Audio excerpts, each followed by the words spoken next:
Selamat pagi. Assalamualaikum warahmatullahi wabarakatuh. Selamat bertemu kembali pada mata kuliah evaluasi pembelajaran IPA. Apa kabar semuanya? Mudah-mudahan semuanya sehat. Mudah-mudahan semuanya tetap semangat dan selalu ceria. Ya. Pada kesempatan pagi hari ini, kita akan mendiskusikan tentang perencanaan penyusunan instrumen. Setelah sebelumnya kita sudah bicarakan tentang polemik UN yang menghasilkan satu kesimpulan bahwa UN yang kemudian diganti dengan asesmen kemampuan minimal itu tetap perlu dilakukan.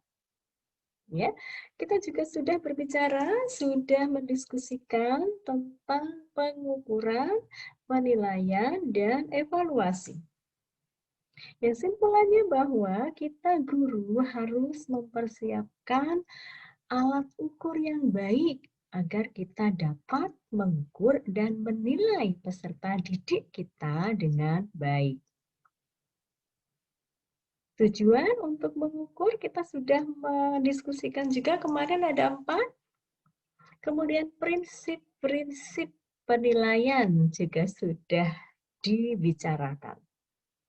Ya, dari tugas yang dikumpulkan, alhamdulillah semuanya bagus.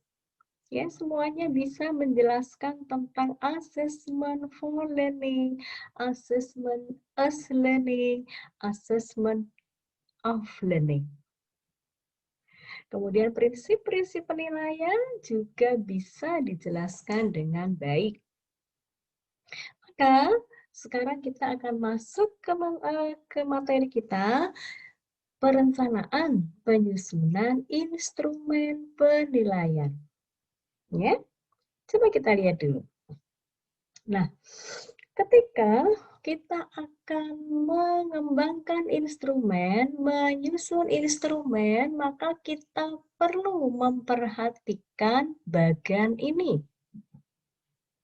Ya, apa yang perlu diperhatikan? Yang pertama itu adalah tujuan penilaian. Apa tujuan itu? Nah, di tujuan penilaian ini bisa jadi kita tujuannya melakukan penilaian formatif. Kapan dilakukan? Selama proses pembelajaran. Dalam bentuk apa itu? Bisa jadi ulangan harian, bisa jadi penugasan, bisa jadi proyek, begitu. Sebagai assessment for learning. Ya. Kemudian yang kedua, bisa jadi itu adalah untuk tujuan sumatif. Tujuan sumatif itu kapan? Setelah selesai satu periode belajar itu. Apakah itu penilaian tengah semester, ataukah itu penilaian akhir semester, ataukah itu asesmen kompetensi minimal. Ya. Kemudian berikutnya, ketika kita melakukan asesmen formatif yang selama proses pembelajaran tadi loh, maka jangan lupa kita juga akan lebih baik kalau sekaligus melakukan diagnostik. Apa itu? Tujuan diagnostik adalah melihat kelebihan peserta didik dan juga melihat kelemahan peserta didik. Jadi kalau kita melihat kelemahan dari peserta didik kita, maka nanti kita akan merencanakan remedial teaching. Kalau kita melihat anak-anak kita, oh lebih banyak yang bagus nih, ya maka anak-anak yang di atas KKM itu kita memberikan pengayaan, begitu. Nah, yang ketiga, Itu tadi diagnostik yang keempat. Bisa jadi kita sedang akan membuat seleksi. Tujuannya tujuan seleksi. Maka ketika tujuannya adalah tujuan seleksi, ya bisa jadi kita diminta untuk mempersiapkan anak-anak yang akan menjadi wakil lomba OSN misalnya. Ya, maka seperti apa tes yang dibuat? Ya, itu adalah tujuan penilaian. Kemudian setelah memperhatikan tujuan penilaian, maka memperhatikan kompetensi inti. Itu masih SK, Bu, iya. Kompetensi inti diganti dengan kompetensi inti. Ya, KI1, KI2, KI3, atau KI4 begitu. Mengukur KI2 tentu tidak sama dengan mengukur KI3. Mengukur KI3 tentu tidak sama dengan mengukur KI4, begitu kan? Nah, setelah kita melihat KI-nya, kemudian kita melihat KD-nya. Ya, kita melihat KD-nya, kompetensi dasarnya. Nah, di dalam kompetensi dasar itu kan ada banyak IPK yang disusun oleh guru. Apa itu? Indikator pencapaian kompetensi. Nah, maka dari sini kita lihat dulu. Ini nanti akan saya berikan alat ukur tes atau non-tes ya, begitu. Ya, kemarin sudah ada pertanyaan tentang itu pada saat diskusi. Bedanya tes sama non-tes itu apa, Bu Tina? Begitu. Bu Tina sudah katakan. Kalau 3 ditambah 4 dijawabnya tidak 7, salah dong. Oke. Ketika ada benar dan salah, maka maksudnya adalah tes. Begitu ya. Ketika tidak ada benar dan salah, maka maksudnya adalah non-tes. Begitu? Nah, oke. Kalau kita sudah putuskan, oh ada benar salah kok, berarti itu tes dong, begitu. Kalau tes, maka kemudian kita akan melihat materi yang kita teskan itu harus materi yang UKRK. Apa itu? Materi yang UKRK itu adalah materi yang urgent, kemudian keterpakaian, kemudian relevan, dan kontinuitas. Jadi punya ciri seperti ini. Tidak semua materi itu diteskan. Coba wong kita itu melaksanakan ulangan harian setelah 3 kali pertemuan. Sekali pertemuannya ulangan harian. Kita ngajar seberapa banyak, masa diujikan semua? Ya kan pasti kan dipilih materinya kan? Maka pemilihan materinya itu adalah UKRK tadi. Atau kalau Bu Tina singkat boleh disingkat sebagai esensial. Materi yang esensial. Itu yang diteskan. Esensial itu seperti apa, Bu?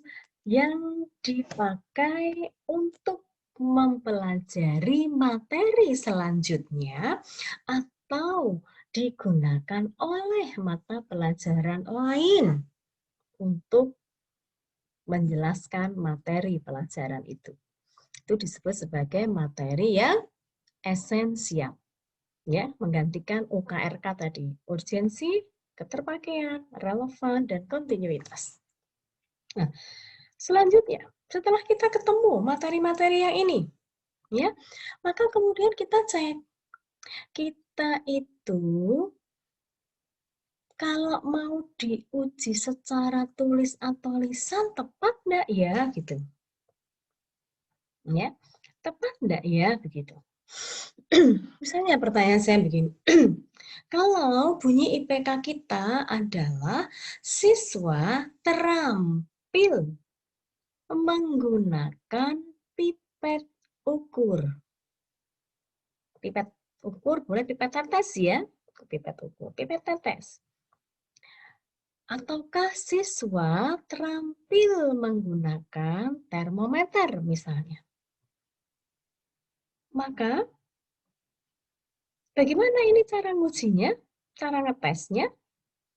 Apakah anak-anak itu yang bisa menuliskan rapi, urut, tata cara menggunakan termometer, atau tata cara menggunakan mikroskop, sudah runtuh.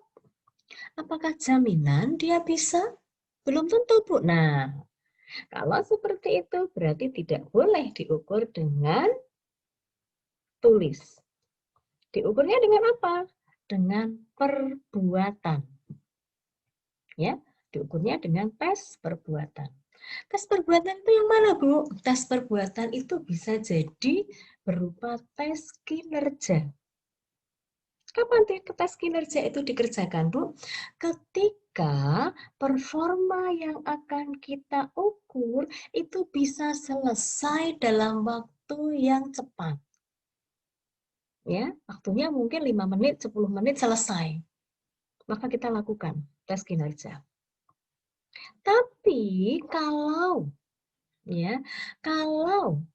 di dalam tugas itu, di dalam ujian itu ternyata membutuhkan waktu yang lama, perlu perencanaan, perlu melaksanakan dalam waktu yang lain, baru kemudian mendapatkan hasil di waktu yang lain lagi. Misalnya saja pengamatan korosi. Kan tidak bisa dalam 10 menit sudah korosi, ya kan? Perlu beberapa hari, ya kan? Maka seperti itu kita masukkan sebagai penugasan proyek. Ya, jadi ada perencanaannya, ada pelaksanaannya, ada hasilnya, maka kita sebut sebagai penugasan proyek. Kemudian, kalau hasilnya itu ada wujudnya, misalnya bikin sabun dari jelantah ditambah dengan sirih misalnya. Ada produknya kan? Maka berarti kita sedang masuk ke penugasan yang produk. Nah, itu kalau model keterampilan arahnya ke tes perbuatan. Ya. Kemudian kalau tadi bisa kok diuji dengan menggunakan tes tulis atau lisan, maka kita harus milih. Bentuk tesnya nanti mau yang selected atau mau yang constructed. Bedanya apa, Bu? Kalau selected itu istilah lain dari pilihan ganda. Ya, siswa hanya memilih jawaban yang menurutnya benar. Ya, apakah itu pilihan ganda biasa, apakah itu asosiasi, apakah itu melengkapi pilihan, maksudnya adalah selected. Hanya ada satu jawaban benar. Siswa memilih. Ya. Kelemahannya apa? Kelemahannya mereka bisa saja melakukan tebakan, Bu. Ya. Mereka bisa melakukan tebakan. Siapa yang punya pengalaman? Yang ketika sudah blank, nggak ingat apa-apa, kemudian pakai aji-ajinya, hitung kancing. Ya, itu adalah selected. Kelemahannya, kelemahan dari selected memungkinkan terjadinya tebakan. Tapi ada kelebihannya, Bu. Iya, kelebihannya apa? Kelebihannya adalah mudah untuk dikoreksi. Ya, meskipun yang mau koreksi bukan anak IPA, misalnya nih, mau diajak temennya main, ya, mau diajak temennya main, ayo main yuk, gitu. Padahal kita punya tanggungan koreksi 5 amplop. Kalau itu soalnya pilihan ganda, kita bisa, aku mau main sama kamu, tapi bantu dulu koreksi, begitu. Maka bisa. Kenapa? Karena cukup kita berikan kunci jawaban, tinggal mencocokkan dengan kunci jawaban. Oh, nomor 1A, nomor 2B, nomor 3E, nomor 4D, begitu. Tinggal mencocokkan seperti itu. Ya, mudah ya, siapapun bisa. Ya, kelemahannya itu tadi. Kelemahan berikutnya apa? Itu tadi kelebihan ya, efisien. Kelemahan yang lain apa? Selain tadi bahwa bisa melakukan tebakan. Soalnya tidak mudah untuk dibuat. Kenapa?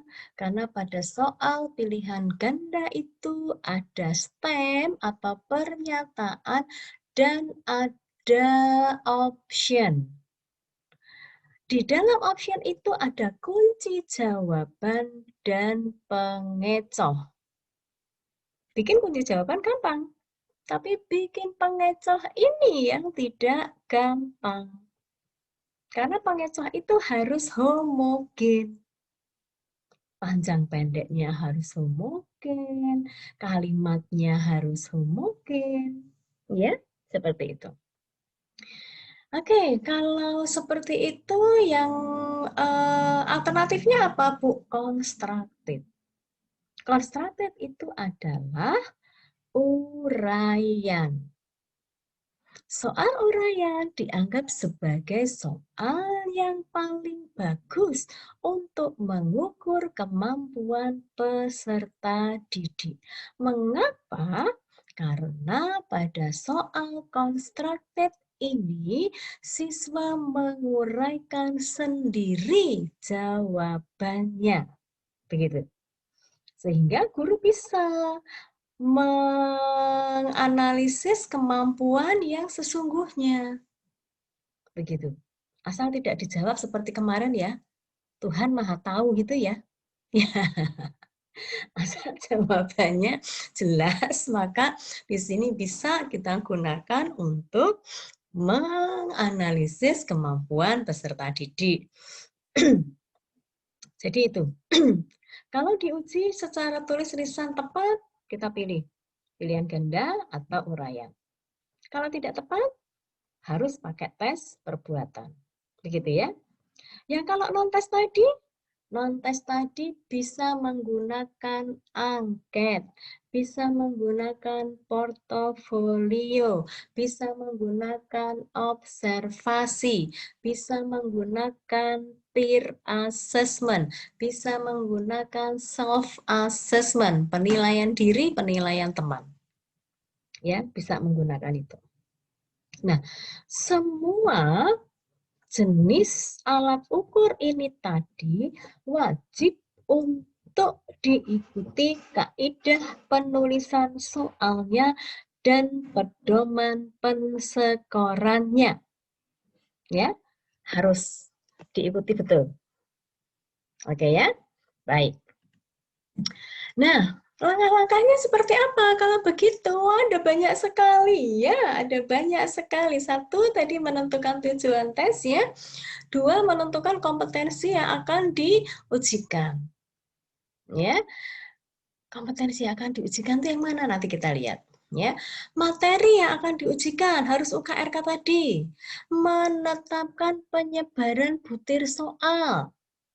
Ya, disebar. Jadi kalau dalam satu KD itu ada 3 indikator pencapaian kompetensi. Pasti pada saat membuat perencanaan dulu, guru tidak akan membuatnya misalnya 1 KD 15 JP, 15 jam pelajaran. Tidak akan IPK 1 5, IPK 2 5 jam, IPK 3 5 jam, nggak mungkin begitu.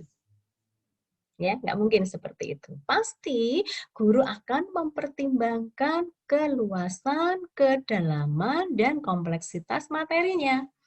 Semakin kompleks akan mendapatkan porsi jam pelajaran semakin banyak. Maka pada materi yang kompleks nanti juga akan mendapatkan porsi soal, butir soal yang lebih banyak. Kemudian menyusun kisi-kisinya. Menuliskan indikator soalnya, baru menulis butir soalnya. Kemudian memvalidasi butir soal atau menelaah secara kualitatif. Baru nanti dirakit jadi perangkat tes. Baru kemudian disusun pedoman pensekorannya. kemudian diuji coba secara empiris kepada calon peserta tes, kemudian nanti dianalisis butirnya secara kuantitatif dari hasil uji coba tadi. Apakah punya daya beda yang bagus? Apakah tingkat kesukarannya sudah baik? Apakah optionnya itu berfungsi sebagai pengecoh yang baik? Begitu. Nanti semuanya akan dicek, ya. Baru nanti akan dilakukan perbaikan. Setelah perbaikan, maka kemudian kita akan punya bank soal. Ya, begitu ya. Ada 12 langkah. Baik, ini penentuan tujuan tes tadi sudah kita bahas. Kemudian kompetensi. Nah, ranah kompetensi ini, ranah kompetensi belum yang sudah direvise, sudah direvisi oleh Great Wall. Ya, ada pengetahuan, pemahaman, aplikasi, evaluasi, sintesis, analisis, dan kreativitas. Itu seperti apa, Bu? Nanti. Ya. Kemudian kalau afektif itu ada sikap, ada minat, ada nilai, ada konsep diri, dan karakter. Kemudian yang ketiga adalah ranah keterampilan. Bu Tina ganti ya, bukan ranah psikomotor, tapi ranah keterampilan. Bedanya apa, Bu? Ranah keterampilan itu dibagi dua. Ada keterampilan konkret yang tidak lain adalah psikomotor, ada keterampilan abstrak. Ya, ada keterampilan konkret, ada keterampilan abstrak. Begitu. Nah, UKRK tadi sudah urgensi, kontinuitas, relevansi, dan keterpakaian. Kemudian ini menetapkan penyebaran butir soal. Nah, yang tadi ya, yang tadi. Jadi, kalau kita punya 3 indikator pencapaian kompetensi, kemudian itu berasal dari 1 kompetensi dasar, maka kita cek dulu masing-masing IPK itu tadi dapat jatah berapa JP. Nah, misalnya kita harus membuat soal 30, begitu ya. Maka kita lihat, oh, IPK 1 tadi hanya 3 JP, maka 3 per 15 kali 30. Oh, berarti jumlah soalnya itu. Ya, jumlah soalnya berarti 6. Begitu. Yang kedua itu ada 7 JP, karena materinya sudah kompleks 7 JP. Berarti 7 per 15 kalikan 30. Itu, ya, nanti seperti itu. Kemudian nanti diberikan di sini, ya, diberikan di sini masing-masing dimasukkan kemana, begitu. Indikator kompetensi 1, tadi kan jumlah soalnya ada 6. Oh, lah ini mau saya masukkan ke C1, C2, C3, C4, C5, C6 berapa, begitu. Kalau jumlah soalnya sedikit, itu biasanya materinya masih mudah, rata-rata ada di C1, C2.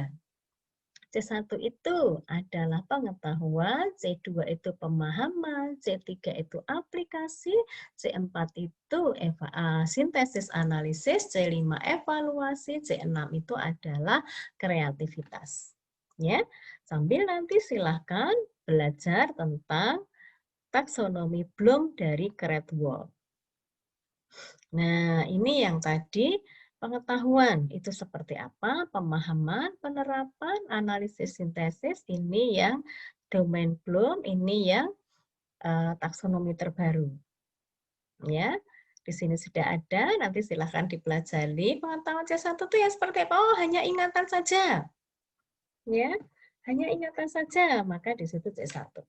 Kalau sudah pemahaman, ya, kalau sudah memahami, maka di situ C2. Kalau yang ketiga itu penerapan, ya, menggunakan pengetahuan baru. Kemudian yang keempat itu analisis sintesis. Yang kelima itu evaluasi, cirinya seperti itu. Yang keenam adalah kreativitas, cirinya seperti itu, ya. Baik, kemudian penyusunan kisi-kisi. Indikator soalnya apa, begitu. Nah, syarat indikator yang baik itu seperti apa? Harus lengkap. Ada audience, ada behavior, ada condition, dan ada degree. Harus menggunakan kata kerja perilaku khusus atau operasional yang bisa diukur. Begitu ya. Materi tidak boleh ditunjukkan secara eksplisit. Kalau kita bikin satu paket soal isinya 30, maka masing-masing harus ada indikator soalnya. Satu indikator adalah untuk satu butir soal pada satu paket soal. Tapi indikator soal sendiri itu punya ciri. Indikator yang baik itu adalah yang bisa dibuat menjadi banyak soal yang paralel. Jadi kalau misalnya bikin 4 paket ya, ABCD begitu, maka indikator soal nomor 1 itu dibuat jadi soal nomor 1 di paket A, nomor 1 di paket B, nomor 1 di paket C, dan nomor 1 di paket D. Begitu seterusnya. Ya. Nah, kalau kalian diberikan contoh indikator soal ini, maka kalian harus memilih yang bawah. Mengapa? Kalau yang atas itu diberikan data tentang entalpi pembentukan standar C4, CH4, CO2, dan H2O, siswa dapat menghitung perubahan entalpi pembakaran metana dengan tepat, berarti hanya bisa dibuat menjadi satu soal. Sedangkan yang di bawah bisa dibuat menjadi banyak soal yang paralel. Indikator soal yang baik adalah yang bawah. Ya, bisa dibuat menjadi banyak soal yang paralel. Paralel itu yang apa? Yang paket-paket tadi loh. Kita biasanya bikin paket utama, paket cadangan 1, cadangan 2, cadangan 3. Begitu. Ya. Nah, ini misalnya adalah contohnya. Sama-sama menghitung jarak tempuh dengan tepat. Ini kan berarti kata kerja operasionalnya sama ya. Tapi coba diperhatikan datanya. Ya, diberikan laju kendaraan dalam kilometer per jam dan waktu tempuh dalam jam. Ini adalah condition. Siswa, audience, dapat menghitung jarak tempuh behavior dengan tepat, degree. Ya, tadi kan ABCD ya. ABCD itu tidak harus ABCD. Tapi yang penting ada semua. Jadi seperti ini, diberikan laju kendaraan dalam kilometer per jam dan waktu tempuh dalam jam. Ini adalah condition, data yang dibutuhkan. Ya. Siswa, audience, dapat menghitung jarak tempuh behavior, ya, B, kemudian dengan tepat. Ini adalah degree. Ya. Yang nomor 1, lajunya dalam kilometer per jam, waktu tempuhnya dalam jam. Ya, kan mau hitung jarak tempuh, berarti tinggal S, V kali T jadi ketemu. Plek, berarti dia C2. Ya. Tapi kemudian nomor 3, nomor tengah, diberikan laju kendaraan dalam meter per detik dan waktu tempuh dalam jam. Beda kan ya? Tidak boleh langsung kan ya? Dikalikan. Harus apa dulu? Harus ada pengetahuan baru yang dimasukkan untuk bisa mengerjakan soal. Pengetahuan baru apa? Tentang apa? Konversi rumus. Ya, konversi satuan. Dari meter per detik diubah menjadi kilometer per jam. Nah, ini berarti ada pengetahuan baru yang masuk pada materi ini. Konversi satuan bukan materinya laju jarak tempuh. Bukan materinya, tidak termasuk di dalam materi jarak tempuh, tapi ini materi lain. Tapi harus digunakan di sini. Maka ini berarti menggunakan pengetahuan baru. Maka ini C3. Begitu. Ya. Yang ketiga, diberikan data waktu keberangkatan, laju dalam kilometer per jam, waktu istirahatnya, dan waktu sampai lokasi. Ya, siswa dapat menghitung jarak tempuh dengan tepat. Lebih sulit apa lebih mudah ini? Lebih kompleks atau lebih sederhana? Lebih kompleks. Ya, dia harus tahu dulu perjalanan pertama. Kemudian dia istirahat. Berapa menit istirahatnya? Oh, berarti mulai lagi jam sekian dong, begitu. Jalan lagi sampai di kota B-nya ternyata pukul sekian. Nah, maka dia harus tahu kalau mau menghitung jarak tempuh, berarti jarak pertama dan jarak kedua, di tengah dia ada istirahatnya.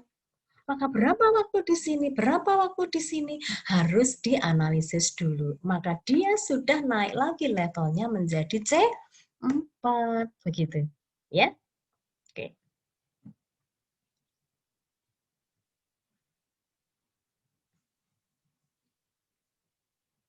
Nah, itu adalah untuk contoh indikator soal.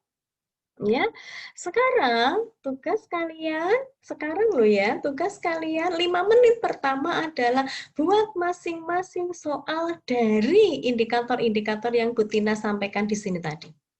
Masing-masing satu orang satu, nanti kita akan diskusikan di Google Classroom. Ya, satu itu. Kemudian yang kedua, selain menuliskan soal dari indikator-indikator ini, maka silahkan untuk membuat satu saja indikator soal. Ya, terserah levelnya. Terserah levelnya mau yang mana. Tapi Bu Tina berharap pasti akan diberikan penghargaan yang lebih kalau levelnya tinggi. Bukan hanya level yang C1. Begitu dulu ya. Begitu dulu. Sebelum masuk ke mana-mana, kita fokus dulu yang paling penting adalah menulis indikator soal dan menulis soal. Oke? Begitu ya. Bu Tina akhiri dulu penjelasannya. Nanti kita lanjutkan diskusi kita setelah kalian menuliskan soal dan indikator yang lain tadi. Soalnya adalah soal untuk yang 3 ini tadi. Jarak tempuh, jarak tempuh, jarak tempuh ini tadi. Tolong bikin soalnya. Kemudian setelah itu nanti buat juga satu indikator soal saja. Lengkap A, B, C, D. Ada audience, behavior, condition, dan degree. Contohnya sudah ada. Gitu ya? Oke. Nanti kita lanjut di diskusi. Oke, sekian dulu. Assalamualaikum.